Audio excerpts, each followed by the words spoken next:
Vote തീർച്ചയായിട്ടും എസ്.എ. സുന്ദറിന് തന്നെ. വിശ്വാസമാണ് ഞങ്ങളുടെ ആദ്യം തൊട്ട് ഞങ്ങൾ ഇല്ലാണ്. വേണ്ടെന്ന് പറയണം, നമ്മളതേ പറയുന്നത്. ഒരു ഒളിമ്പിക്സ് കഴിഞ്ഞു, ഇപ്പോൾ അടുത്ത ഒളിമ്പിക്സ് എവിടെയാണെന്ന് പ്രഖ്യാപിച്ചു കഴിഞ്ഞു. ഏതോ രാജ്യത്താണ്, ഇന്ത്യയിലല്ല എന്തായാലും. അപ്പോൾ അതുകൊണ്ട് തന്നെ ആ ഒളിമ്പിക്സ് നടത്താൻ വേണ്ടി പോകുന്നത് ഇവിടെയാണ് എന്ന് അവകാശവാദം ഉന്നയിച്ചാൽ നമുക്ക് എന്ത് പറയാനാണ്? കോൺഗ്രസ് പിടിക്കാൻ പോകുന്ന വോട്ട് എന്ന് പറയുന്നത് ബി.ജെ.പിക്ക് മുമ്പ് ലഭിച്ചുകൊണ്ടിരുന്ന വോട്ടാണ്. അപ്പോൾ അതുകൊണ്ട് അത് കോൺഗ്രസിലേക്ക് പോകുന്നതിൻ്റെ ഭാഗമായി ബി.ജെ.പിക്ക് വലിയ പരാജയമാണ് സംഭവിക്കാൻ വേണ്ടി പോകുന്നത്. നിലവിൽ അവരുടെ കയ്യിലുള്ള 15-ലധികം സീറ്റ് ബി.ജെ.പിക്ക് ഉറപ്പായി നൽകും. അതിൽ ഒന്ന് ചാല തന്നെയാണെന്നുള്ള കാര്യം യാതൊരു സംശയം. ഞാൻ ചെയ്തതാണെന്ന് പറയുമ്പോൾ കഴിഞ്ഞ 5 വർഷക്കാലം ഇദ്ദേഹമല്ലല്ലോ കൗൺസിൽ, വേറൊരാളല്ലേ കൗൺസിലർ.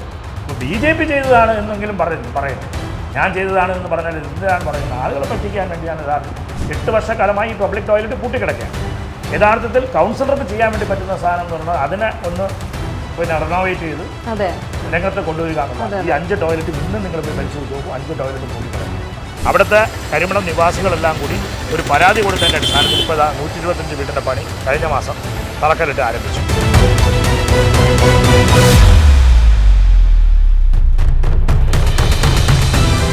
ജനങ്ങൾക്കൊപ്പം നേതാക്കൾക്കൊപ്പം എന്നതിൽ ഇന്ന് നമ്മളോടൊപ്പം കൂടിയിരിക്കുന്നത് ചാല വാർഡിലെ ആ ചാലയിലെ ജനങ്ങളുടെ എല്ലാം കണ്ണിലുണ്ണിയായ നമ്മുടെ സുന്ദരേട്ടൻ എന്ന് നമ്മൾ വിളിക്കുമ്പോൾ നാട്ടുകാർ വിളിക്കുന്നത് നമ്മുടെ സ്വന്തം സുന്ദരണ്ണൻ എന്നാണ്.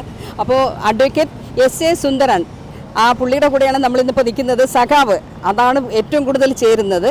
അപ്പോൾ ഇന്നിപ്പോൾ നമുക്ക് ഇവരോടൊക്കെ തന്നെ ചോദിക്കാം, ഇദ്ദേഹത്തിന് ഇവിടെ എത്ര ശതമാനം ഭൂരിപക്ഷത്തോടെയായിരിക്കും വിജയമെന്ന്. മാത്രമല്ല അദ്ദേഹത്തിനോട് തന്നെ ചോദിക്കാം സ്വന്തം വാർഡിലെ വികസനങ്ങളെക്കുറിച്ചും മറ്റ് വികസനങ്ങളിൽ അതല്ല ഇനി മുന്നോട്ടുള്ള വികസനങ്ങളെക്കുറിച്ചും നമുക്ക് എന്താണെന്ന് ചോദിച്ച് മനസ്സിലാക്കാം.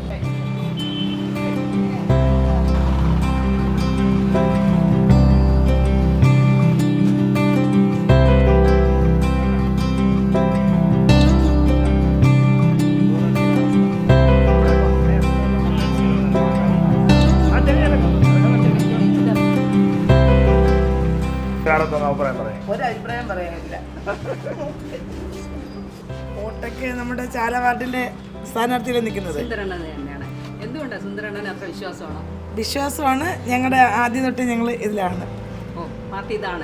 പിന്നെ മാറ്റം നമ്മൾ വേറെ ഒന്നും ചോദിക്കണ്ട, സുന്ദരണ്ണൻ തന്നെയാണ്. 4 വോട്ടുണ്ട്, നല്ല ജോലിയിട്ടുണ്ട്.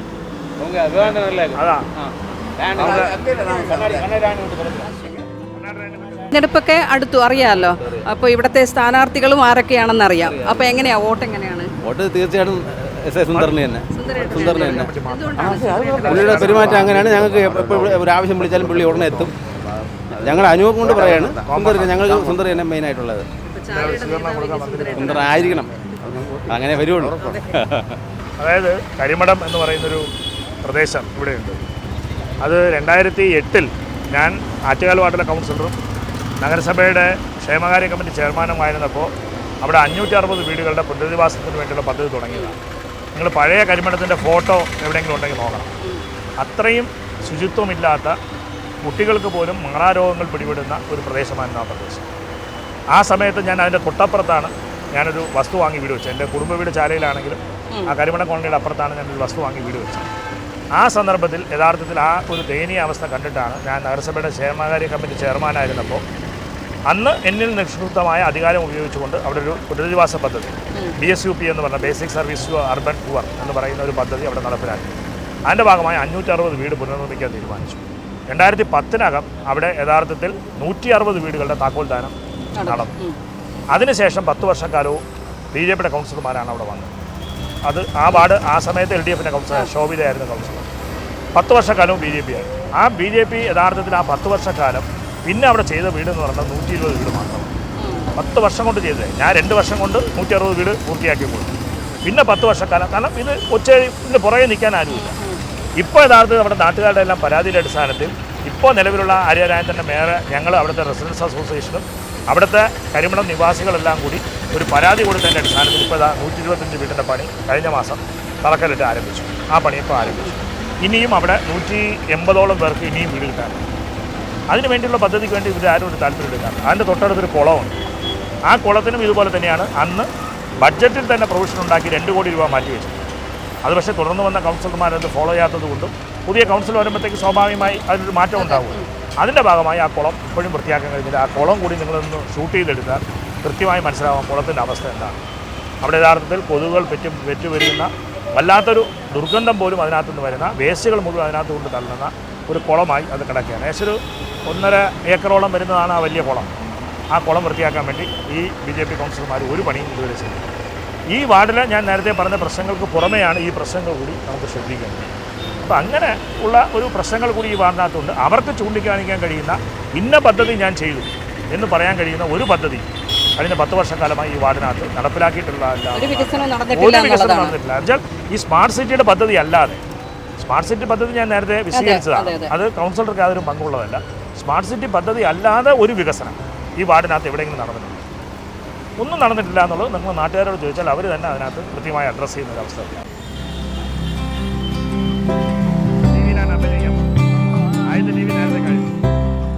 അടുത്തിരിക്കുകയാണ്. എങ്ങനെ വോട്ടൊക്കെ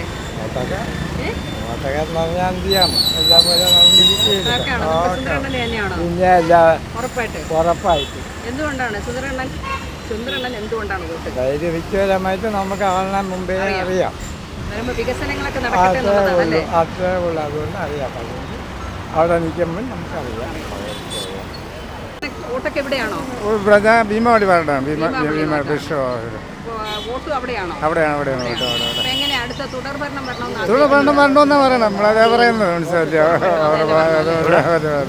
സാധാരണപ്പെട്ടവർക്ക് അതാണല്ലോ ആവശ്യം.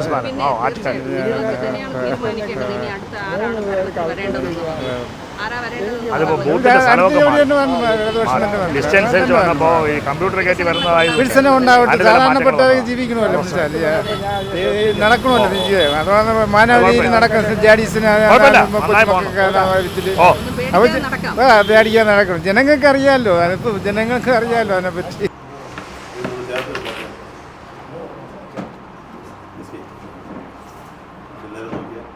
നമസ്കാരം സാർ. പ്രചരണം ഏതാണ്ട് അവസാനിക്കാറായി, തെരഞ്ഞെടുപ്പ് അടുത്തു. അപ്പം എങ്ങനെ പ്രചരണമൊക്കെ എങ്ങനെ? നന്നായുണ്ട്. കഴിഞ്ഞ യഥാർത്ഥത്തിൽ ആദ്യമായി സ്ഥാനാർത്ഥിത്വം പ്രഖ്യാപിച്ചത് ഇവിടെ 3 മുന്നണിയിൽ എൻ്റെ സ്ഥാനാർത്ഥിത്വമാണ്. അതിൻ്റെ ഭാഗമായിട്ടുള്ളൊരു മേൽക്കൈ ആദ്യമേ തന്നെ നേടാൻ വേണ്ടി കഴിഞ്ഞു. അതിപ്പോൾ യഥാർത്ഥത്തിൽ നല്ല നിലയിൽ തന്നെയാണ് ഇപ്പോൾ കൊണ്ടുപോകുന്നത്. ഇന്നലെ സ്ഥാനാർത്ഥിയുടെ പര്യടനം പകുതി ബൂത്തിൽ പൂർത്തിയായി. ബാക്കി പകുതി ബൂത്തിൽ കൂടി ഇനി നാളെയാണ് വെച്ചിരിക്കുന്നത്. അല്ല, പറയുന്നതും അങ്ങനെയാണ്. ചാലയുടെ സ്വന്തം സുന്ദരണ്ണൻ, എല്ലാവർക്കും സുന്ദരണ്ണനാണ്. ഞാൻ 57 വയസ്സായിരിക്കും. 57 വർഷം കൊണ്ട് ഞാൻ യഥാർത്ഥത്തിൽ ചാലയിൽ തന്നെ ഉണ്ട്. ഞാൻ ജനിച്ചു വളർന്നത് എല്ലാം ഇവിടെയാണ്. അപ്പം അതുകൊണ്ട് തന്നെ ആ ഒരു ബന്ധം എനിക്ക് ചെറുതല്ല. പക്ഷെ പലരും പറയുന്നത് സുന്ദരണ്ണൻ ഇപ്പം പെട്ടെന്ന് വന്ന് ചാലയിൽ വന്ന ഒരാളാണ്. ഞാനിവിടെ പാർട്ടി ഇപ്പോൾ ഞാൻ യഥാർത്ഥത്തിൽ വിദ്യാർത്ഥിയായിരിക്കുമ്പോൾ തന്നെ MG കോളേജിൽ SFI ആയിരുന്നു. ആ സമയത്ത് തന്നെ ഇവിടുത്തെ പാർട്ടി 17-ാം വയസ്സിൽ ഞാൻ യഥാർത്ഥത്തിൽ പാർട്ടിയായി ബന്ധപ്പെട്ട് തുടങ്ങിയതാണ്. ആ സമയം മുതൽ തന്നെ ഇവിടുത്തെ പാർട്ടിയുമായിട്ടുള്ള എല്ലാ പ്രവർത്തനങ്ങളും ഞാനുണ്ട്. ഞാൻ ഇവിടുത്തെ SFIയുടെ ഏരിയ സെക്രട്ടറി ആയിരുന്നു, DYFയുടെ ഏരിയ സെക്രട്ടറി ആയിരുന്നു. അത് കഴിഞ്ഞ ശേഷം പാർട്ടി ഏരിയ സെക്രട്ടറി ആയിരുന്നു. ഈ വർഷമല്ല ഞങ്ങളുടെ പാർട്ടി ഓഫീസിന്റെ തൊട്ടടുത്ത് ഈ ചാല വാർഡിനകത്താണ്. എനിക്ക് ഇവിടെ വിട്ട് വേറെടുത്തും പോകാൻ പറ്റില്ല. അപ്പൊ ഞാൻ ഇവിടെ തന്നെ ഉണ്ട്. അപ്പൊ അത് പറയുന്നത് ന്യായീകരിക്കാൻ കഴിയുന്ന ഒരു സാധനമല്ല, വെറുതെ പറയുന്നതെന്ന് മാത്രമേ പറയാൻ. അപ്പോൾ നമ്മളെ കഴിഞ്ഞ പ്രാവശ്യം എന്ന് പറയുന്നത് ഇവിടെ BJPയുടെ വാർഡായിരുന്നു. ഇപ്പം LDF ഇത് തിരിച്ചു പിടിക്കുമെന്ന് ഉറപ്പാണോ? 100% ഉറപ്പാണ്. കാരണം കഴിഞ്ഞ 2 പ്രാവശ്യം ഞങ്ങൾക്ക് യഥാർത്ഥത്തിൽ ഞങ്ങളുടെ കാൻഡിഡേറ്റ് ഫിക്സേഷനുമായി ബന്ധപ്പെട്ടുള്ള ചെറിയ വിഷയങ്ങളും പിന്നെ യഥാർത്ഥത്തിൽ SKP രമേശ് ജയിക്കുമ്പോൾ അന്ന് നമ്മുടെ കാൻഡിഡേറ്റ് യഥാർത്ഥത്തിൽ അല്പം ചാലമോഹനായിരുന്നു. അപ്പോൾ അല്പം ഒരു നെഗറ്റീവൊക്കെ ഉണ്ടായിരുന്നു. ആ നെഗറ്റീവ് കാരണമാണ് യഥാർത്ഥത്തിൽ നമുക്ക് ആ സമയം നമുക്ക് നഷ്ടപ്പെട്ടു പോകുന്നത്. കഴിഞ്ഞ പ്രാവശ്യം നമുക്ക് തിരിച്ചു പിടിക്കാൻ വേണ്ടി കഴിയുമായിരുന്നു. പക്ഷെ കഴിഞ്ഞ പ്രാവശ്യവും ഈ പറഞ്ഞതുപോലെ കോവിഡിന്റെ കാലവും മറ്റതെല്ലാം ആയതുകൊണ്ട് തന്നെ നമ്മുടെ പ്രചരണത്തിന് ഒരു അല്പം കുറവ് വന്നു. അതിന്റെ ഭാഗമായിട്ടാണ് ഇത്തവണ അങ്ങനെയല്ല, ഇത്തവണ പ്രചരണം കൊഴുക്കുന്നുണ്ട് നന്നായിട്ട്. 100% നമ്മളിപ്പോൾ ഒരു മേൽക്കൈ നേടി നിൽക്കുന്ന ഒരു അവസ്ഥയാണ് ഇപ്പോൾ യഥാർത്ഥത്തിലുള്ളത്. പ്രചരണം എന്ന് വെച്ചാൽ ആളുകളുടെ നേരിൽ കണ്ടു. ഇപ്പോൾ സാമ്പത്തികപരമായി നമ്മൾ പരിശോധിച്ചാൽ ബോർഡുകളുടെ എണ്ണമോ പോസ്റ്ററിന്റെ എണ്ണമോ പരിശോധിച്ചാൽ നമ്മൾ വളരെ പിന്നിലാണ്. എന്നുവെച്ചാൽ സാമ്പത്തികപരമായ ശേഷി എതിർ സ്ഥാനാർത്ഥിക്കും. പക്ഷെ അങ്ങനെയല്ല, സാമ്പത്തികം ഉള്ളത് കൊണ്ട് പ്രചരണമൊക്കെ വലിയ രീതിയിൽ നടക്കുന്നു എന്നുള്ളതാണ്. ഇല്ല, സാമ്പത്തികമല്ല. നമുക്ക് ആകെ ഞങ്ങൾ ഇതുവരെ 2 പോസ്റ്റർ ഇറക്കി, അതിനുള്ള ശേഷി ഉണ്ടായിരുന്നുള്ളൂ. ആകെ ഒരു 100-150 ബോർഡ് യഥാർത്ഥത്തിൽ വാർഡിനകത്ത് വെച്ചു. അതിനപ്പുറമൊന്നും അതിലേക്ക് നമ്മൾ പോയിട്ടില്ല. അതിനേക്കാളും വോട്ടർമാരെ നേരിൽ കാണുക എന്നുള്ളതാണ് യഥാർത്ഥത്തിൽ ഇപ്പോൾ എടുത്തുള്ള സമീപനം. അത് ഉറപ്പായി എനിക്കൊരു 80%, കാരണം വെച്ചാൽ ഒരു 10-20% വോട്ടർമാർ പുറത്ത് താമസിക്കുന്നവരാണ്. അവരെയും കാണാനുള്ള ശ്രമം നടത്തുന്നുണ്ട്. പരമാവധി വോട്ടർമാരെ നേരിൽ കാണുക എന്നുള്ളൊരു പ്രക്രിയയിലാണ് ഇപ്പോൾ നിലവിൽ പോയിക്കൊണ്ടിരിക്കുന്നത്. ഇനി ഏതെങ്കിലും വിട്ടുപോയിട്ടുണ്ടെങ്കിൽ നോക്കുക എന്നുള്ളതാണ്. അത് അവസാന നിമിഷത്തിലേ അറിയാൻ പറ്റുള്ളൂ. ശരിക്കും LDFന്റെ എതിരാളി എന്ന് പറയുന്നത് UDF-ന്റെ ഹാരിസ് ആണോ അതോ BJP-യുടെ SKP ആണോ? UDF-ന്റെ ഹാരിസ് എന്ന് പറയുന്നത് യഥാർത്ഥ ഈ നാട്ടുകാരനെയല്ല, കരമനക്കാരൻ. കരമന ഹാരിസ് എന്നാണ് നിങ്ങൾ ആദ്യത്തെ പോസ്റ്റ് കരമന ഹാരിസ് എന്നാണ്. അതുകൊണ്ട് തന്നെ ഈ വാർഡിനകത്ത് യഥാർത്ഥത്തിൽ അദ്ദേഹത്തിന് വലിയ പരിചയമൊന്നുമില്ല. അങ്ങനെ പരിചയമുള്ളതല്ല. എതിരാളി അതല്ല. അപ്പൊ യഥാർത്ഥ അവരുടെ പാർട്ടി അങ്ങനെ ഒരു എന്താ പറയാ, മുസ്ലിം ലീഗ് ഇവിടെ ഒരു വലിയ പാർട്ടിയാണ്. കോൺഗ്രസിന് കുറച്ച് വോട്ടുണ്ട്, പക്ഷെ ലീഗ് ഒരു പാർട്ടിയാണ്. മുന്നണിയൊക്കെയാണ് എങ്കിൽ പോലും ആ ഒരു പിന്നെ എന്താ പറയാ, അയാൾക്ക് ഈ വാർഡുമായിട്ടുള്ളൊരു ബന്ധത്തിന്റെ കുറവ് യഥാർത്ഥത്തിൽ സ്ഥാനാർത്ഥികളെ സംബന്ധിച്ചുണ്ട്. അപ്പൊ എതിരാളി BJP തന്നെയാണ്. കാരണം BJP-യുടെ സിറ്റിംഗ് സീറ്റ് അല്ലേ, BJP-യുടെ സിറ്റിംഗ് സീറ്റ് ആയതുകൊണ്ട് തന്നെ BJP തന്നെയാണ് എതിരാളി, പ്രധാന എതിരാളി എന്നുള്ളതാണ് തർക്കമുണ്ട്. പക്ഷേ ഉള്ളൊരു പിന്നെ പോസിറ്റീവായി ഞങ്ങൾ കാണുന്നത്, ഇപ്പോൾ നിലവിൽ എതിരാളിയായി മത്സരിക്കുന്ന BJP-യുടെ സ്ഥാനാർത്ഥി നേരത്തെ ഇവിടെ കൗൺസിലറായിരുന്നു, 5 വർഷക്കാലം കൗൺസിലറായിരുന്നു, 2015 മുതൽ 2020 വരെ. ആ കാലയളവിൽ യഥാർത്ഥത്തിൽ ഈ വാർഡിന് വേണ്ടി ഒന്നും ചെയ്തിട്ടില്ല എന്നുള്ള അഭിപ്രായം ജനങ്ങളെ സംബന്ധിച്ച്. അങ്ങനെയല്ല, അതായത് കേന്ദ്ര സർക്കാരിന്റെ സ്മാർട്ട് സിറ്റി പദ്ധതിയുടെ ഭാഗമായിട്ട് ചാലയിൽ വലിയ വലിയ വികസനങ്ങൾ നടത്തിയിട്ടുള്ളത് അവരാണെന്നുള്ളത് അവർ പറയുന്നുണ്ട്. സാറ് കേട്ടിട്ടുണ്ടായിരിക്കാം ചിലപ്പോൾ. അപ്പൊ അങ്ങനെ ഒരു പ്രചരണം എങ്ങനെയാണ് കാണുന്നത്? സ്മാർട്ട് സിറ്റി പദ്ധതിയെ സംബന്ധിച്ച് യഥാർത്ഥത്തിൽ ഈ പറയുന്ന കാര്യം പച്ചയായ കള്ളമാണ്. സ്മാർട്ട് സിറ്റി പദ്ധതിക്ക് വേണ്ടി യഥാർത്ഥത്തിൽ ഒരു കൗൺസിലർക്ക് ഒന്നും ചെയ്യാനില്ല. സ്മാർട്ട് സിറ്റി പദ്ധതി നഗരസഭയുടെ പദ്ധതിയാണ്. നഗരസഭ യഥാർത്ഥത്തിൽ ഇന്ത്യക്കകത്തുള്ള എല്ലാ നഗരസഭകളും ഈ വിഷയവുമായി ബന്ധപ്പെട്ട് കൊടുത്ത പ്രോജക്റ്റ്, ആ പ്രോജക്റ്റിൻ്റെ അടിസ്ഥാനത്തിൽ വലിയൊരു മത്സരം നടന്നു. ആ മത്സരത്തിൻ്റെ അടിസ്ഥാനത്തിൽ റാങ്കിങ് ചെയ്യും. ആ റാങ്കിങ് ചെയ്തതിൻ്റെ അടിസ്ഥാനത്തിലാണ് ഇന്ത്യയിലെ 10 കോർപ്പറേഷനുകൾക്ക് മാത്രം ലഭിച്ച ഒരു അംഗീകാരമാണ് യഥാർത്ഥത്തിൽ ഈ സ്മാർട്ട് സിറ്റി പ്രോജക്റ്റ് നമ്മുടെ നഗരസഭയ്ക്ക് കിട്ടുന്നത്. പിന്നെ സ്മാർട്ട് സിറ്റിയെ സംബന്ധിച്ച് ഈ പറയുന്ന കാര്യത്തിൽ വലിയൊരു പൊള്ളയായൊരു സാധനമാണ്. സ്മാർട്ട് സിറ്റിയുടെ 50% പൈസ മാത്രമാണ് കേന്ദ്ര ഗവൺമെൻറ് വീട്. ബാക്കി 50% എന്ന് പറയുന്നത് കോർപ്പറേഷനും സംസ്ഥാന ഗവൺമെൻറ്റും കൂടി ചിലവാക്കുന്നതാണ്. അങ്ങനെയാണ് 100% കാശ്. പിന്നെ ഇതിൻ്റെ നടപടിക്രമങ്ങളും ഇതിൻ്റെ വർക്കും ടെൻഡർ വിളിക്കലും ഏത് റോഡ് ചെയ്യണമെന്നതിനെ സംബന്ധിച്ചെല്ലാം തീരുമാനിക്കുന്നത് തിരുവനന്തപുരം നഗരസഭയാണ്. നഗരസഭാ കൗൺസിലാണ് യഥാർത്ഥത്തിൽ ഇതിനെ സംബന്ധിച്ച് പ്രമേയം പാസ്സാക്കിയത്. അതിൻ്റെ ഭാഗമായി ഇപ്പോൾ എം എൽ എമാർ ഇപ്പോൾ നഗരത്തിലെ 5 MLA-മാരുണ്ട്. 5 MLA-മാരുടെ ഒരു കോർഡിനേഷൻ കമ്മിറ്റി ഉണ്ട്. അവരും അതെല്ലാം കൂടി ചേർന്ന് നിർദ്ദേശിക്കുന്നതിൻ്റെ അടിസ്ഥാനത്തിലാണ് ഏതൊക്കെ റോഡുകളാണ് ചെയ്യേണ്ടതെന്ന് സംബന്ധിച്ച് തീരുമാനിച്ചത്. അതിൻ്റെ ഭാഗമായിട്ടാണ് യഥാർത്ഥത്തിൽ വെള്ളയമ്പലം മുതൽ ഇപ്പോൾ അട്ടക്കുളങ്ങര വരെയുള്ള ഭാഗം റോഡ് യഥാർത്ഥത്തിൽ സ്മാർട്ട് റോഡാക്കാൻ വേണ്ടി തീരുമാനിച്ചത്. അത് ചാലയ്ക്ക് വേണ്ടിയുള്ള പദ്ധതി എന്ന് പറയാൻ വേണ്ടി കഴിയും. പക്ഷേ ചാലയിൽ അതുമായി ബന്ധപ്പെട്ടുകൊണ്ട് കുറേ ഇടറോഡുകൾ അടക്കമുള്ളത് ചാലയ്ക്കുമായി ബന്ധപ്പെട്ട്, ചാലയാലും ഇപ്പോൾ ഫോർട്ട് വാർഡ് എടുത്താലും തൊട്ടടുത്ത് തമ്പാനൂർ എടുത്താലും അവിടെ എല്ലാം തന്നെ ഈ സ്മാർട്ട് റോഡുകൾ ഉണ്ടാക്കി. ആ സ്മാർട്ട് റോഡുകൾ ഉണ്ടാക്കിയത് കോർപ്പറേഷൻ്റെ പദ്ധതിയാണ്. അത് ഒരു കൗൺസിലർക്കും വ്യക്തിപരമായി അവകാശപ്പെടാൻ വേണ്ടി കഴിയുന്ന ഒന്നല്ല.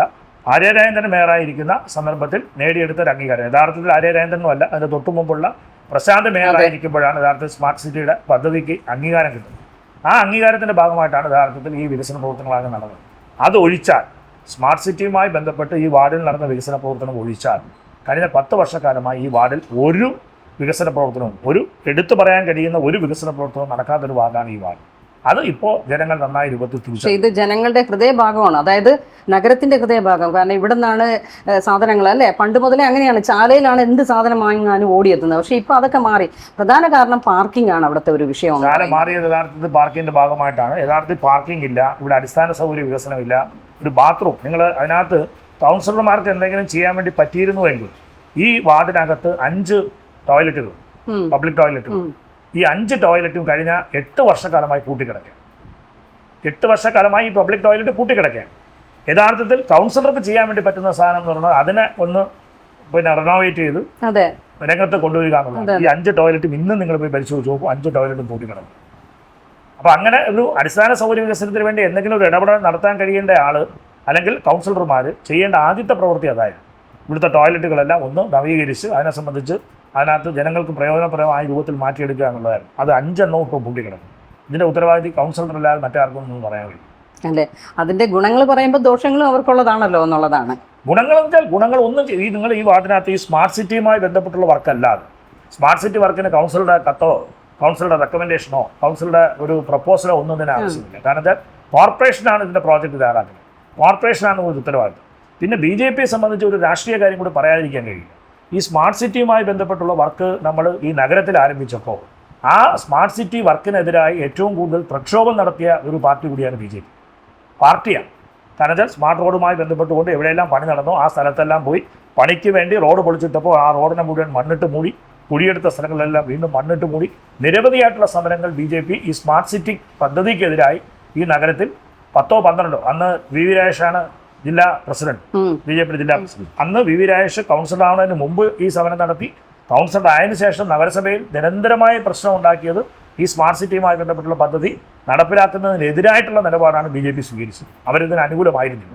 ഈ സ്മാർട്ട് സിറ്റി പദ്ധതി നഗരത്തിൽ നടപ്പിലാക്കുന്നതിന് എതിരായിരുന്നു BJP എന്നുള്ളത് അവരുടെ കഴിഞ്ഞകാല സമരങ്ങളെല്ലാം എടുത്ത് പരിശോധിച്ചാൽ കൃത്യമായി ബോധ്യപ്പെടുന്നതാണ്.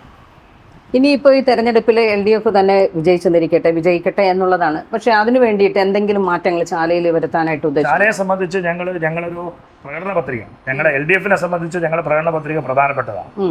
BJP പറയുന്നത് പോലെ അതൊരു തമാശയാണ്, അത് വോട്ട് പിടിക്കാൻ വേണ്ടിയുള്ളൊരു ഉപകരണമാണ് എന്ന് BJP പറയുന്നത് പോലെ കോൺഗ്രസ് പ്രകടന പത്രിക ഇറക്കിയതിന് ശേഷം അതിനെ സംബന്ധിച്ച് ഒന്നും ചർച്ച ചെയ്യാതെയും തിരിഞ്ഞു നോക്കാതിരിക്കുന്ന നിലപാടില്ല ഞങ്ങളെ സംബന്ധിച്ചുള്ളത്. ഇപ്പോൾ LDFന്റെ ഗവൺമെന്റ് യഥാർത്ഥത്തിൽ ഇപ്പോൾ ഒന്നാം പിണറായി ഗവൺമെന്റ് 600 ഇനങ്ങൾ പ്രഖ്യാപിച്ചാൽ 592 നടപ്പിലാക്കിയത്.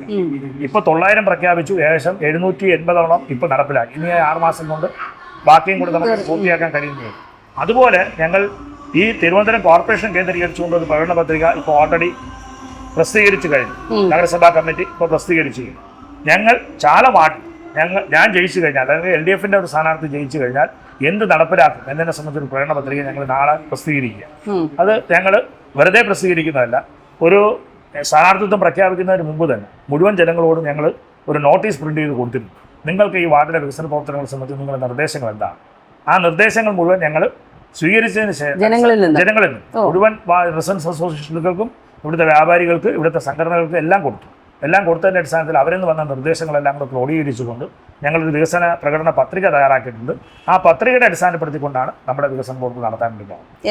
വികസന പ്രവർത്തനത്തിന്റെ എന്തെങ്കിലും ഒന്ന് പറയാമോ? ചാല നവീകരിക്കുക എന്നുള്ളതാണ് ഏറ്റവും പ്രധാനപ്പെട്ടത്. അതായത് 200 വർഷം പഴക്കമുള്ളതാണ് ചാലക്കമ്പോളം. ആ ചാലക്കമ്പോളത്തിന്റെ പഴയ പ്രൗഢി വീണ്ടെടുക്കാൻ വേണ്ടി നമുക്ക് കഴിയും. പഴയ പ്രൗഢി വീണ്ടെടുക്കണമെന്ന് പറയുമ്പോൾ ചാലക്കകത്ത് ഒരു പ്രത്യേകത കാണേണ്ടത് അത് ഇപ്പോഴത്തെ ആധുനികവൽക്കരണം കൂടി ചേർത്താവണം പഴയ പൗരാണിക നിലനിർത്തി. മറ്റൊന്ന്, പത്മനാഭസ്വാമി ക്ഷേത്രത്തിലേക്ക് വരുന്ന ലക്ഷക്കണക്കിന് ഭക്തരുണ്ട്. ഇവിടുന്ന് 50 മീറ്റർ മാറിയാണ് ക്ഷേത്രം നിൽക്കുന്നത്. ആ ക്ഷേത്രത്തിലേക്ക് വരുന്ന ടൂറിസ്റ്റുകളെയും അവിടെ വരുന്ന ഭക്തജനങ്ങളെയും ചാലയിലേക്ക് ആകർഷിക്കാൻ വേണ്ടി കഴിയേണ്ടതായിട്ട്. അതിനുവേണ്ടി ചാലയെ ഒന്ന് പൊളിച്ചു വാർക്കുക. ഈ പറഞ്ഞതുപോലെ പൗരാണികത നിലനിർത്തിക്കൊണ്ട് തന്നെ ആധുനികവൽക്കരണത്തിന്റെ ഭാഗമായി ചാലയെ നമുക്ക് പൊളിച്ചു വാർക്കുക എന്നൊരു ചിന്തയാണ് അടിസ്ഥാനപരമായി നമ്മൾ ഇതിന് എടുത്തിട്ടുണ്ട്. അത് എത്രത്തോളം നടപ്പിലാക്കാൻ കഴിയുന്നു? 100% നമുക്ക് നടപ്പാക്കാം. കാരണം നേരത്തെ ഒരു പ്രോജക്റ്റ് ഒന്നാം പിണറായി ഗവൺമെന്റ് ഇരുന്നപ്പോഴത്തേക്ക് ഇത് നടപ്പിലാക്കാൻ വേണ്ടി ശ്രമിച്ചതാണ്. അന്ന് പല തടസ്സങ്ങൾ വന്നതുകൊണ്ടാണ് അത് നടപ്പിലാക്കാൻ വേണ്ടി കഴിയാതെ പോയത്. അപ്പോൾ അതുകൊണ്ട് ഗവൺമെന്റിനെ കൂടെ സഹായത്തോടു കൂടി ഉറപ്പായി നമുക്കിത് ചാലയിൽ നടപ്പിലാക്കാൻ വേണ്ടി കഴിയുമെന്നുള്ളതാണ് വിശ്വാസം. ഇപ്പോൾ ഈ സ്മാർട്ട് സിറ്റിയുമായി ബന്ധപ്പെട്ടുള്ളത് തന്നെ നിങ്ങൾ ആലോചിക്കേണ്ടത്, ഇപ്പോൾ ഇടറോഡുകളെല്ലാം സ്മാർട്ട് റോഡായപ്പോൾ ചാല മെയിൻ റോഡ് സ്മാർട്ട് റോഡല്ല. അല്ല. അപ്പോൾ അതിനുവേണ്ടി ഇവിടുത്തെ വ്യാപാരികളും ഇവിടുത്തെ LDF എന്ന രൂപത്തിൽ ഞങ്ങളും കൂടി ഇടപെട്ട് ഇവിടുത്തെ ആന്റണി രാജു MLAയുടെ നേതൃത്വത്തിൽ ഞങ്ങളത് ഇടപെട്ടതിൻ്റെ ഫലമായി ഇപ്പം അത് നേരത്തെ 12 കോടി രൂപയെ ബാക്കി ഉണ്ടായിരുന്നു ആ റോഡ് ചെയ്യാൻ വേണ്ടി. അപ്പോൾ അത് സ്മാർട്ട് റോഡ് ആക്കാൻ വേണ്ടി ആ പൈസ തികയില്ല എന്നുള്ളത് കൊണ്ട് ഗവൺമെൻറ്റിൻ്റെയും കൂടെ സഹായം ഉണ്ടെങ്കിലേ ചെയ്യുള്ളൂ എന്ന് പറഞ്ഞു. അങ്ങനെ ഇപ്പോൾ യഥാർത്ഥത്തിൽ ഞങ്ങളെല്ലാം കൂടെ ഇടപെട്ടതിൻ്റെ ഫലമായി ഇപ്പോൾ 43 കോടി രൂപയ്ക്ക് പ്രോജക്റ്റായി അതിപ്പോൾ ടെൻഡർ വിളിച്ചിരിക്കുകയാണ്. ഡിസംബർ മാസത്തോടുകൂടി ആ ടെൻഡറിൻ്റെ നടപടി പൂർത്തിയാവും. ജനുവരി മാസത്തോടുകൂടി ആ റോഡ് കൂടി സ്മാർട്ട് റോഡാക്കാൻ വേണ്ടി. ആ ഇടപെടലിന് പോലും അതുമായി ബന്ധപ്പെട്ട് നിരവധിയായിട്ടുള്ള മീറ്റിങ്ങുകൾ ഇവിടെ നടന്നു. ആ മീറ്റിങ്ങുകളിലെല്ലാം ഒരു രാഷ്ട്രീയ പാർട്ടിയുടെ പ്രതിനിധി എന്ന രൂപത്തിൽ ഞങ്ങളും MLAയും എല്ലാം പങ്കെടുക്കുമ്പോൾ ഇവിടുത്തെ കൗൺസിലർ ആ യോഗത്തിൽ പങ്കെടുക്കാൻ അങ്ങനൊരു അവസ്ഥ കൂടി യഥാർത്ഥം. അപ്പം സ്മാർട്ട് സിറ്റി പദ്ധതിയിൽ അവരിപ്പോൾ അവകാശവാദം ഉന്നയിക്കുമ്പോൾ ഇത് കേന്ദ്ര ഗവൺമെന്റിന്റെ 50% ഫണ്ട് ഉണ്ട് എന്നുള്ളത് യാഥാർത്ഥ്യം. പക്ഷെ അവരല്ല ഈ പ്രോജക്റ്റ് ഇംപ്ലിമെന്റ് ചെയ്തത്. ഈ പ്രോജക്റ്റ് നേടിയെടുക്കാൻ വേണ്ടി നഗരസഭ നടത്തിയ പ്രവർത്തനം എന്ന് പറയുന്നത് വളരെ വലുതാണ്. കാരണം വെച്ചാൽ ഈ നഗരത്തിലെ മൊത്തം ഡീറ്റെയിൽസും അതിൻ്റെ ഒരു ഇൻഫ്രാസ്ട്രക്ചറും നിലവിലെ ആവശ്യകതയും ഇതെല്ലാം കൂടെ വെച്ചുകൊണ്ടുള്ള പ്രോജക്റ്റ് റിപ്പോർട്ടിൻ്റെ അടിസ്ഥാനത്തിൽ കേന്ദ്ര ഗവൺമെൻറ് തന്ന അംഗീകാരമാണ് യഥാർത്ഥത്തിൽ സ്മാർട്ട് സിറ്റി പ്ലാൻ. പിന്നെ കേന്ദ്ര ഗവൺമെൻറ് തരുന്നു എന്ന് പറയുമ്പോൾ നമ്മുടെ ഇവിടെ നിന്ന് പിടിച്ചുകൊണ്ട് പോകുന്ന നികുതിയാണ് കേന്ദ്ര ഗവൺമെൻറ് തിരിച്ചിങ്ങോട്ട് തരുന്നത്. ഇവിടെ നിന്ന് പിരിച്ചുകൊണ്ട് പോകുന്ന നികുതിയാണ്. ഇവിടുന്ന് യഥാർത്ഥത്തിൽ ഇന്ന് ഇന്ത്യയിലാകമാനം നമ്മൾ പരിശോധിച്ചാൽ ഏറ്റവും കൂടുതൽ GST തിരിച്ചും കിട്ടുന്ന ഒരു സംസ്ഥാനമാണ് കേരളം. ആ കേരളത്തിൽ നിന്ന് പിരിച്ചു കൊണ്ടുപോകുന്ന നികുതിയുടെ ഒരു പങ്ക് നമുക്ക് തിരിച്ചു തരുന്നു എന്നുള്ളതേ ഉള്ളൂ. അതും പ്രൊപ്പോർഷനേറ്റ് അല്ല. ഇവിടുന്ന് പിരിച്ചു കൊണ്ടുപോകുന്ന നികുതിയുടെ പ്രൊപ്പോർഷനേറ്റ് അല്ല നമുക്ക് തിരിച്ചു തരുന്നു. അതിനേക്കാൾ എത്രയോ കുറച്ചാണ് നമുക്ക് തന്നുകൊണ്ടിരിക്കുന്നത്. അപ്പം അതുകൊണ്ട് നമ്മുടെ റൈറ്റാണ്, അത് അവരുടെ ഔദാര്യമല്ല, നമ്മുടെ റൈറ്റാണ്. സ്മാർട്ട് സിറ്റി എന്ന് പറയുന്ന ഈ പദ്ധതി നമ്മുടെ റൈറ്റാണ്. അതൊരിക്കലും ഔദാര്യമായി കണക്കാക്കുന്നില്ല. അല്ല, ഇവിടെ BJPയുടെ വിജയം വന്നു കഴിഞ്ഞാൽ അവർ ഒളിമ്പിക് സ്റ്റേഡിയം ഒക്കെ പറഞ്ഞിട്ടുണ്ട്. അതിനെക്കുറിച്ച് എത്രത്തോളം എന്ത് പറയാം, എന്ത് കള്ളവും പറയുക എന്ന് പറയുന്നതല്ലേ ഒളിമ്പിക്സ് തീരുമാനിക്കുന്ന ആരാ? ഒളിമ്പിക്സിനൊരു കമ്മിറ്റിയുണ്ട്. ആ കമ്മിറ്റിയാണ് പ്രപ്പോസ് ചെയ്യുന്നത് ഒളിമ്പിക്സ് എവിടെ നടത്തണമെന്ന് സംബന്ധിച്ച്. ഒരു ഒളിമ്പിക്സ് കഴിയുമ്പോൾ തീരുമാനിക്കും അടുത്ത ഒളിമ്പിക്സ് എവിടെയാണ് നടത്തുന്നത്. അപ്പോഴാണ് തീരുമാനിക്കുന്നത്. അപ്പോൾ അതുകൊണ്ട് ഒരു ഒളിമ്പിക്സ് കഴിഞ്ഞു, ഇപ്പോൾ അടുത്ത ഒളിമ്പിക്സ് എവിടെയാണെന്ന് പ്രഖ്യാപിച്ചു കഴിഞ്ഞു. ഏതോ രാജ്യത്താണ്, ഇന്ത്യയിലല്ല എന്തായാലും. അപ്പോൾ അതുകൊണ്ട് തന്നെ ആ ഒളിമ്പിക്സ് നടത്താൻ വേണ്ടി പോകുന്നത് ഇവിടെയാണ് എന്ന് അവകാശവാദം ഉന്നയിച്ചാൽ നമുക്ക് എന്ത് പറയാനാണ്? അത് നടക്കാത്തൊരു സ്വപ്നമായിട്ട്. സ്വപ്നമൊന്നുമല്ല, അങ്ങനെ സ്വപ്നം ചിന്തിക്കാൻ പറ്റുമോ? ഒളിമ്പിക്സ് കമ്മിറ്റിയിൽ ഇവിടുത്തെ ആരെങ്കിലും ഉണ്ടോ? ഇവിടുത്തെ കൗൺസിലറുണ്ടോ ഒളിമ്പിക്സ് കമ്മിറ്റിയിൽ പ്രഖ്യാപിക്കാൻ ഇവിടെ ഒളിമ്പിക്സ് കൊണ്ടുവന്ന് ഇവിടെ സ്റ്റേഡിയം നിർമ്മിക്കും? ഇത് ചുമ്മാ വെറുതെ പറയാന്നുള്ളതല്ലാതെ വേറൊരു കാര്യമില്ല. അതിനകത്ത് ഒരു എന്താ പറയുക, അത്യാവശ്യം വിദ്യാഭ്യാസവും വിവരമുള്ള ഒരാളും ഇത് വിശ്വസിക്കുമെന്ന് പറയുന്ന കാര്യമില്ല. കാരണം ഒരിക്കലും തിരുവനന്തപുരത്ത് ഒരു ഒളിമ്പിക്സ് നടത്താനും വേണ്ടിയിട്ട് ഇവിടെ അതിനുള്ള സംവിധാനമൊന്നും യഥാർത്ഥത്തിൽ വരുത്താം. നമുക്കതിന് വേണ്ടി വലിയ ഇൻഫ്രാസ്ട്രക്ചർ ഉണ്ടാക്കി അത്രയ്ക്കുള്ള സ്പേസും കാര്യങ്ങളെല്ലാം ഇവിടെ വേണം. അത്രയ്ക്കുള്ള സ്റ്റേഡിയങ്ങളൊന്നും ഇവിടെ ഇല്ല. അപ്പോൾ അതുകൊണ്ട് അതിനാവശ്യമായ രൂപത്തിലുള്ള സംവിധാനത്തിലേക്ക് നമുക്ക് മാറാം. ഒളിമ്പിക്സ് നടത്താൻ വേണ്ടിയുള്ള സംവിധാനത്തിലേക്ക് നമുക്ക് മാറാം. പക്ഷേ അത് ഒരുപാട് പരിമിതികൾ അതിനകത്ത്. കാരണം ഇവിടെ ഡെൻസിറ്റി ഓഫ് പോപ്പുലേഷൻ കൂടുതലാണ്. അതുകൊണ്ട് തന്നെ ഗ്രൗണ്ടുകളൊക്കെ കണ്ടെത്താൻ വേണ്ടിയുള്ള സ്ഥലം അക്വയർ ചെയ്യുക എന്ന് പറയുന്നത് വലിയ വിഷയമുള്ള കാര്യം. അപ്പോൾ അതുകൊണ്ട് അത് പ്രായോഗികമല്ല. ഒളിമ്പിക്സ് വരട്ടെ, നമുക്ക് നല്ലത് തന്നെ. പക്ഷേ ഈ പറയുന്ന കാര്യങ്ങളും യാഥാർത്ഥ്യവുമായി യാതൊരു ബന്ധവുമില്ല എന്നുള്ളതാണ്. നമ്മുടെ LDF എത്ര ശതമാനം സീറ്റ് പിടിക്കുമെന്നാണ് സാറിൻ്റെ ഒരു? ഇപ്പം നിലവിൽ ഞങ്ങൾ 75 മുതൽ 80 സീറ്റ് വരെ ഇപ്പം പിടിക്കും. അതിനകത്ത് ഒരുപാട് ഘടകങ്ങളുണ്ട്. കാരണം വെച്ചാൽ കഴിഞ്ഞ തെരഞ്ഞെടുപ്പിൽ BJP കിട്ടിയ 35 സീറ്റാണ്. അതെ, അത് അതിന് മുമ്പിൽ കിട്ടിയ 35 അതേ സീറ്റുകളല്ല കിട്ടിയത്. 3-4 സീറ്റുകൾ മാറിയിട്ടാണ് പുതിയ 35 കിട്ടിയത്. ആ 35 തന്നെ ഒരു സീറ്റ് ഞങ്ങളിപ്പോൾ ഓൾറെഡി ഉപതെരഞ്ഞെടുപ്പ് വന്നപ്പോഴത്തേക്ക് തിരിച്ചു പിടിച്ചു. ഇടയാർ അതുമായി ബന്ധപ്പെട്ട് കിടക്കുന്ന അവിടുത്തെ ഒരു സീറ്റ് ഞങ്ങൾ തിരിച്ചു പിടിച്ചു. അതിനുശേഷം നടന്ന 3 ഉപതെരഞ്ഞെടുപ്പുകളിലും LDF ആണ് ജയിച്ചത്.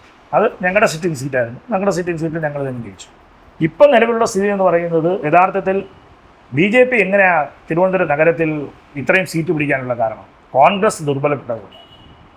കോൺഗ്രസ് പൂർണ്ണമായും പിൻവലിഞ്ഞു പോവുകയോ അല്ലെങ്കിൽ വളരെ ദുർബലമായ കാൻഡിഡേറ്റിനെ നിർത്തുകയോ. ഇപ്പോൾ ചാലവാട് തന്നെ നിങ്ങൾ ഉദാഹരണമായി എടുത്താൽ, ചാലവാടിൽ യഥാർത്ഥത്തിൽ UDF തെരഞ്ഞെടുപ്പിൽ, അതായത് നിയമസഭാ തെരഞ്ഞെടുപ്പിലും പാർലമെൻറ്റ് തെരഞ്ഞെടുപ്പിലും മത്സരിക്കുമ്പോൾ ഈ വാർഡിൽ മിക്കവാറും UDFന് കിട്ടുന്ന വോട്ട് എന്ന് പറയുന്നത് നല്ല റേഞ്ചിലുള്ള കിട്ടും. ചില സന്ദർഭങ്ങളിൽ 1-ാം സ്ഥാനത്ത് വന്നിട്ടുണ്ട്, ചില സന്ദർഭങ്ങളിൽ 2-ാം സ്ഥാനത്ത് വരും. LDF പലപ്പോഴും 3-ാം സ്ഥാനത്താണ്. പക്ഷേ കഴിഞ്ഞ കോർപ്പറേഷൻ തെരഞ്ഞെടുപ്പിൽ യഥാർത്ഥത്തിൽ ഈ വാർഡിനകത്ത് LDFന് അടക്കം 2000 വോട്ട് അടുപ്പിച്ച് കിട്ടുമ്പോൾ UDFന് കിട്ടിയ വോട്ടെന്ന് പറയുന്നത് 365 വോട്ടാണ്. ആ വോട്ട് മുഴുവൻ ഷിഫ്റ്റ് ചെയ്യുന്നത് BJPയിലേക്കാണ്. അങ്ങനെ ഒരു അവസ്ഥ യഥാർത്ഥത്തിലുണ്ട്. ഇത് നഗരത്തിൻ്റെ ആകെയുള്ള, ഇത് ഞാനൊരു ഉദാഹരണം സൂചിപ്പിച്ചു, നഗരത്തിൽ ആകെയുള്ളൊരു അവസ്ഥ ഇതാണ്. ഇപ്പം കോൺഗ്രസ് യഥാർത്ഥത്തിൽ ഈ തെരഞ്ഞെടുപ്പിനെ അല്പം ഗൗരവമായി കാണും. കുറച്ച് ഗൗരവമായി കാണും. അതുകൊണ്ടാണല്ലോ ശബരിനാഥനെ പോലുള്ള ഒരാളടക്കം തീർച്ചയായിട്ടും അപ്പോൾ കുറച്ച് ഗൗരവമായി കാണും. കാരണം അടുത്ത നിയമസഭാ തെരഞ്ഞെടുപ്പിന് മുന്നോടിയായിട്ടുള്ള തെരഞ്ഞെടുപ്പാണ്. അതുകൊണ്ട് ഈ തെരഞ്ഞെടുപ്പിനെ നമ്മൾ അങ്ങനെ ഒരു സോഫ്റ്റായി കാണരുത് എന്നുള്ളത് കൊണ്ട് കോൺഗ്രസ് അല്പം തെരഞ്ഞെടുപ്പിനെ ഗൗരവമായി കാണും. കോൺഗ്രസ് പിടിക്കാൻ പോകുന്ന വോട്ട് എന്ന് പറയുന്നത് BJPക്ക് മുമ്പ് ലഭിച്ചുകൊണ്ടിരുന്ന വോട്ടാണ്. അപ്പോൾ അതുകൊണ്ട് അത് കോൺഗ്രസിലേക്ക് പോകുന്നതിൻ്റെ ഭാഗമായി BJPക്ക് വലിയ പരാജയമാണ് സംഭവിക്കാൻ വേണ്ടി പോകുന്നത്. നിലവിൽ അവരുടെ കയ്യിലുള്ള 15-ലധികം സീറ്റ് BJPക്ക് ഉറപ്പായി നഷ്ടപ്പെടും. അതിൽ ഒന്ന് ചാല തന്നെയാണെന്നുള്ള കാര്യത്തിൽ യാതൊരു സംശയം. അത് അടുത്ത LDF കോർപ്പറേഷൻ ഭരണത്തിൽ വരുവാണെങ്കിൽ മേയറായിട്ട് ആരായിരിക്കും എന്നുള്ളത്? അത് പാർട്ടി ജില്ലാ കമ്മിറ്റി മെമ്പർമാരായ 4 പേരുണ്ട്. ജില്ലാ കമ്മിറ്റി മെമ്പർമാരെന്നെ ആവണമെന്നില്ല. ഇപ്പോൾ പ്രശാന്ത് മേയറായ സമയത്ത് പാർട്ടി ജില്ലാ കമ്മിറ്റി മെമ്പറായിട്ടുള്ള പുഷ്പലത അന്ന് കൗൺസിലറായിരുന്നു. പുഷ്പലത അല്ല തീരുമാനിച്ചത്, പാർട്ടി ഏരിയ കമ്മിറ്റി മെമ്പറായിട്ടുള്ള പ്രശാന്തിനെയാണ് തീരുമാനിച്ചത്. അതുകൊണ്ട് അതൊക്കെ പാർട്ടി തെരഞ്ഞെടുപ്പ് കഴിഞ്ഞതിന് ശേഷം മാത്രം തീരുമാനിക്കുന്ന ഒരു വിഷയമാണ്. ഇന്ന ആളാവും അല്ലെങ്കിൽ ഇന്ന ആളാവണം അല്ലെങ്കിൽ മേയർ സ്ഥാനാർത്ഥിയായി ഇന്നയാളെ നിങ്ങൾ പ്രപ്പോസ് ചെയ്തുകൊണ്ട് ഒരു തീരുമാനം എടുത്തിട്ട് അത് തെരഞ്ഞെടുപ്പ് റിസൾട്ട് വന്നതിന് ശേഷം മാത്രമേ അക്കാര്യം സംബന്ധിച്ച്. എന്തായിരുന്നാലും ഒരു നല്ല ഭരണം, അല്ലെങ്കിൽ LDFന്റെ ഏറ്റവും മികച്ച ഒരു ഭരണം തന്നെ ഉണ്ടാകട്ടെ എന്നുള്ളത് തന്നെയാണ് ഞങ്ങളും ആഗ്രഹിക്കുന്നത്. ഉറപ്പായിട്ടും വരട്ടെ. ഇനി അടുത്ത നമ്മുടെ നിയമസഭാ ഇലക്ഷനൊക്കെ വരുന്നുണ്ട്. ഇതിന്റെ ഒരു 2 വിഷയം കൂടെ സൂചിപ്പിക്കാനുണ്ട്. അതിനെച്ചാൽ ചില അവകാശവാദങ്ങളുമായി എതിർ സ്ഥാനാർത്ഥി, അതായത് BJPയുടെ സ്ഥാനാർത്ഥി രംഗത്ത് വരുന്നു. അതിൽ ഏറ്റവും പ്രധാനപ്പെട്ട ഒരു വിഷയം എന്ന് പറഞ്ഞാൽ ഇവിടുത്തെ മാലിന്യ സംസ്കരണത്തിന് വേണ്ടി ഒരുപാട് കാര്യങ്ങൾ ചെയ്തു എന്ന് പറഞ്ഞിട്ടാണ്. ആ എരുമക്കുഴി യഥാർത്ഥത്തിൽ ഈ പറഞ്ഞതുപോലെ വെളുപ്പിശാല അല്പം പ്രശ്നമായി, വെളുപ്പിശാല പൂട്ടി. ഈ ചാല വാർഡിലുണ്ടാകുന്ന മാലിന്യത്തിൻ്റെ അളവ് യഥാർത്ഥത്തിൽ ഈ പറയുന്ന വ്യക്തിക്ക് അറിഞ്ഞില്ല. ചാല വാർഡിൽ മാത്രം. കാരണം ഇവിടുത്തെ ഏറ്റവും പ്രധാനപ്പെട്ട ബസാറ്, പച്ചക്കറി ചന്ത, ഇതെല്ലാം ഉള്ളതാണ്. ഇവിടെയുള്ള വേസ്റ്റുകൾ അത് ആ സന്ദർഭത്തിൽ നഗരസഭ തീരുമാനിച്ചത് ഉറവിടത്തിൽ മാലിന്യം സംസ്കരിക്കും. അതായത് വാർഡുകളുടെ മാലിന്യം അതാത് വാർഡുകളിൽ തന്നെ സംസ്കരിക്കണം, വേറെ അടുത്ത് കൊണ്ടുപോകാൻ കഴിയില്ല എന്ന് തീരുമാനിച്ചു. ആ സന്ദർഭത്തിൽ ചാലയിൽ ഉത്പാദിപ്പിക്കപ്പെട്ട മാലിന്യങ്ങളാണ് യഥാർത്ഥത്തിൽ ഈ എരുമക്കുഴിയിൽ അന്നുണ്ടായിരുന്നത്. ആ എരുമക്കുഴിയിൽ ഉണ്ടായിരുന്ന സന്ദർഭത്തിൽ യഥാർത്ഥത്തിൽ ആ മാലിന്യം നീക്കുന്നതിന് വേണ്ടി ഇവിടുത്തെ കൗൺസിലർ 1 നയാ പൈസ പണി ചെയ്യുന്നു. പിന്നെ അത് ഒരു വ്യക്തിപരമായ ആരോപണമാണെങ്കിൽ പോലും അത് പറയാതിരിക്കാൻ പറ്റില്ല. ഈ എരുമക്കുഴിയുടെ മുൻവശവും എരുമക്കുഴിയുടെ സൈഡിൽ ആയിട്ട് ഈ പറയുന്ന സ്ഥാനാർത്ഥിക്ക് കുറേയധികം വസ്തുക്കളുണ്ട്. ആ വസ്തുക്കളെ സംരക്ഷിക്കുക എന്നുള്ള ഉദ്ദേശം വെച്ചിട്ടാണ് അന്ന് ചില കുടിക്കൈകളൊക്കെ കാണിച്ചത്. പക്ഷേ ആ എരുമക്കുഴി വൃത്തിയാക്കണമെന്ന് ഞാൻ അന്ന് പാർട്ടി ഏരിയ സെക്രട്ടറിയാണ്, CPM-ന്റെ ചാല ഏരിയ സെക്രട്ടറി. ആ എരുമക്കുഴി വൃത്തിയാക്കണമെന്ന് പാർട്ടി തീരുമാനിച്ചതിൻ്റെ ഫലമായി ആ എരുമക്കുഴിയിൽ അന്ന് നേരത്തെ മന്ത്രിയായിരുന്ന സഹ തോമസ് ഐസക് ഉൾപ്പെടെ, തോമസ് ഐസക് വന്നു, കൊടിയേരി സാഹു വന്നു, അതുപോലെ തന്നെ ശൈലജ ടീച്ചർ വന്നു. ഇവരുടെ എല്ലാ നേതൃത്വത്തിൽ ആ എരുമക്കുഴി മുഴുവൻ വൃത്തിയാക്കിയത് CPM ആണ്. യഥാർത്ഥത്തിൽ ഒരു 600-700 CPM പ്രവർത്തകരെ കൊണ്ട് നിർത്തിയാണ് ആ എരുമക്കുഴി മുഴുവൻ ഞങ്ങൾ വൃത്തിയാക്കി. ആ വൃത്തിയാക്കിയതിൻ്റെ തുടർച്ചയായിട്ടാണ് സന്നദ്ധി എന്ന് പറയുന്ന അവിടുത്തെ ഒരു പൂന്തോട്ടം നിർമ്മിക്കാൻ നഗരസഭ എടുത്തു. വൃത്തിയാക്കിയത് CPM ആണ്. ആ CPM വൃത്തിയാക്കിയതിന് ശേഷം തുടർ നടപടിയുടെ ഭാഗമായി നഗരസഭ മുൻകൈ എടുത്തുകൊണ്ട് അവിടെ സന്നദ്ധി എന്ന് പറയുന്ന ഒരു പൂന്തോട്ടം നിർമ്മിച്ചു. ഇതിൽ BJPക്ക് യാതൊരു വിധമായ പങ്കില്ല. ഇപ്പം BJP പറയുന്നത് ഞങ്ങൾ നടത്തിയ സമരത്തിന്റെയും പ്രക്ഷോഭത്തിന്റെയും ഭാഗം. ആ സമരം യഥാർത്ഥത്തിൽ ഇതിനു വേണ്ടി ആയിരുന്നില്ല. അതുകൂടി നിങ്ങൾ മനസ്സിലാക്കിയിരിക്കണം. ആ സമരം എന്ന് പറയുന്നത് അവിടെ ഒരു ബിവറേജസിന്റെ ഒരു സ്ഥാപനം ഉണ്ടായിരുന്നു. ഇപ്പോഴും ആ ബിവറേജസിന്റെ സ്ഥാപനം അവിടെ. ആ ബിവറേജസിന്റെ സ്ഥാപനം മാറ്റുന്നതിന് വേണ്ടി ആ പ്രദേശത്ത് മുഴുവൻ കാണുന്നത് അവിടുത്തെ ജനങ്ങൾക്ക് മുഴുവൻ വലിയ പ്രശ്നമായിരുന്നു. കാരണം അവിടെ മദ്യപിക്കാൻ വരുന്ന ആളുകളുടെ വലിയ ബഹളവും കാര്യങ്ങളൊക്കെ ആയിരുന്നു. അത് മാറ്റാൻ വേണ്ടിയുള്ള പ്രക്ഷോഭമാണ് യഥാർത്ഥം ഇവിടെ നടന്നത്. അല്ലാതെ ഈ എരുമക്കുഴി വൃത്തിയാക്കുന്നതിന് വേണ്ടിയുള്ള സമരമല്ല. അത് തെറ്റിദ്ധരിപ്പിക്കുകയാണ്. അത് നടത്തിയത് BJP-യുമല്ല. അത് നടത്തിയത് അവിടുത്തെ റെസിഡൻസ് അസോസിയേഷൻ്റെ ഒരു കൂട്ടായ്മ എല്ലാം കൂടെ ചേർന്നുകൊണ്ടാണ് ആ ധർണ നടത്തിയത്. ആ ധർണയിൽ ഞങ്ങളും പങ്കാളികളായിട്ട് ഒരു ദിവസം ഞങ്ങൾ പങ്കാളിയായി, ഒരു ദിവസം ചിലപ്പോൾ BJP പങ്കാളിയായി കാണാം, എനിക്കത് അറിയില്ല. അങ്ങനെ എല്ലാവരും പങ്കാളികളായിക്കൊണ്ട് നടന്നൊരു ധർണയാണ് ധർണ. ആ ധർണ ആ ബിവറേജ് മാറ്റാൻ വേണ്ടിയായിരുന്നു. അങ്ങനെ ആ ബിവറേജ് മാറ്റിയതിന് ശേഷം പിന്നെ സംഭവിച്ചതെന്ന് പറയുന്നത് വീണ്ടും ഇദ്ദേഹത്തിൻ്റെ നേതൃത്വത്തിൽ തന്നെ അത് ഇപ്പോൾ വേറൊരു കൺസ്യൂമർ ഫെഡിൻ്റെ ഔട്ട്ലെറ്റിന് വേണ്ടി ഇപ്പോൾ കൊടുത്തിരിക്കുകയാണ്. അവർക്ക് മാസം വാടക കിട്ടാൻ വേണ്ടിയാണ് യഥാർത്ഥത്തിൽ ഈ സംവിധാനം മുഴുവൻ. അപ്പോൾ ആ കെട്ടിടം വാടക കൊടുക്കണമെങ്കിൽ ഈ മാലിന്യം മാറ്റി കിട്ടണം. അതിനുവേണ്ടി പറയുന്ന ഒരു അടവാണ് ഈ സാധനം. അപ്പോൾ അവരുടെ പ്രോപ്പർട്ടി സംരക്ഷിക്കുന്നതിന് വേണ്ടി നടത്തിയ നടപടിയുടെ ഭാഗമായിട്ടാണ് ഈ വിഷയം എന്നുള്ളത് കൂടി കാണണം. ആ എരുമക്കുഴി വൃത്തിയാക്കിയത് മുഴുവൻ CPM ആണ്. നിങ്ങൾക്ക് ആ സന്ദർഭങ്ങളിലെ മുഴുവൻ പത്ര കട്ടിങ്സും എടുത്തു നോക്കിയാൽ അറിയാം. തോമസ് ഐസക് ഉൾപ്പെടെയുള്ള ആളുകൾ വന്ന് വൃത്തിയാക്കുന്നതെല്ലാം ആ സമയത്ത് TV ദൃശ്യങ്ങളെല്ലാം എടുത്ത് ഞങ്ങളത് എടുത്തുകൊണ്ടിരിക്കുകയാണ്. കിട്ടുമെങ്കിൽ ഞാൻ നിങ്ങൾക്ക് തരാം.